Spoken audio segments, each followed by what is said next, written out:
Les gossip hop de Move 13 Actu, les infos hip-hop du jour servies avec une sauce piment de Cayenne, Tabasco et harissa, parce que le clash entre Pusha T et Drake devient extrêmement chaud, Guérin. Pour ceux qui n'ont pas suivi, petit rappel des faits en léger, Pusha T a sorti un album vendredi qui s'appelle Daytona, et dans le dernier titre, Infrared, il relance son clash avec Drake en l'accusant de ne pas écrire ses textes. Drake a répondu le jour même dans un freestyle dans lequel il accuse Pusha de mentir sur son passé de thug. Et petit twist de fin, Drake a envoyé une facture à Pusha sur Instagram en lui disant « Grâce à moi, tu vas vendre plus de scud, donc t'as qu'à me payer. » Voilà, un clash assez classique, finalement presque bon enfant, quoi. Écoute, on était sur une petite bouillabaisse de punchline avec des documents administratifs en bonne et due forme, qu'on peut résumer comme ça. Pusha provoque, Drake contre-attaque en disant « Je vous préviens, attention où vous mettez les pieds. » L'air de dire « J'ai l'air sympa, mais moi aussi je peux crier !»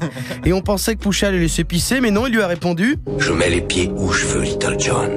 Et c'est souvent dans la gueule. » Ouais, parce que hier soir, Pusha T en a remis une couche en sortant un nouveau son, c'est ça ? Ah oui, alors il y allait en mode de Sergio Ramos. D'accord. Il est clairement là pour blesser. C'est-à-dire qu'en fait, il lui a un peu dit ça. Si tu te pointes encore, tu peux être sûr que tu repars avec la bite dans un Tupperware. Voilà, c'est ça l'idée. Ah, je la connaissais pas celle-là. C'est ça l'idée. C'est ça, le vrai son, c'est ça. Drug dealing aside, ghost right in the side. Let's have a heart to heart about your pride. Even though you're multi. Alors là, on se dit, ah, c'est sympa, il y a une petite instru qui est toute douce. D'ailleurs, c'est The Story of O.J., c'est l'instru de Jay-Z. Okay. Mais en fait, non, il accuse Drake d'avoir abandonné son enfant, de ne pas respecter la culture noire. Il dit que son label OVO va bientôt mourir, comme le manager du label, qui va en vrai bientôt mourir, puisqu'il est atteint d'une sclérose en plaques. Et le visuel du son, c'est une photo de Drake qui fait une blackface. Et c'est pas un montage, c'est une vraie taufe qui vient d'une campagne de pub.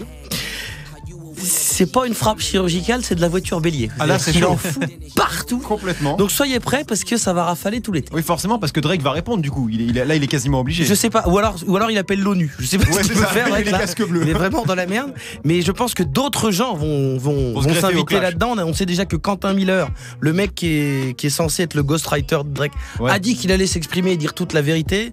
Donc ça va chier. Début. Kanye West en est pas encore mêlé en plus de celui-ci. Non, mais il est ailleurs. Lui. Oui, non, mais il est loin. il va bien balancer un ou deux tweets à un moment ou à un autre. C'est obligatoire. Merci beaucoup, Guérin. Toute l'actu hip-hop en temps réel, c'est évidemment sur move.fr. Tu es connecté sur Move.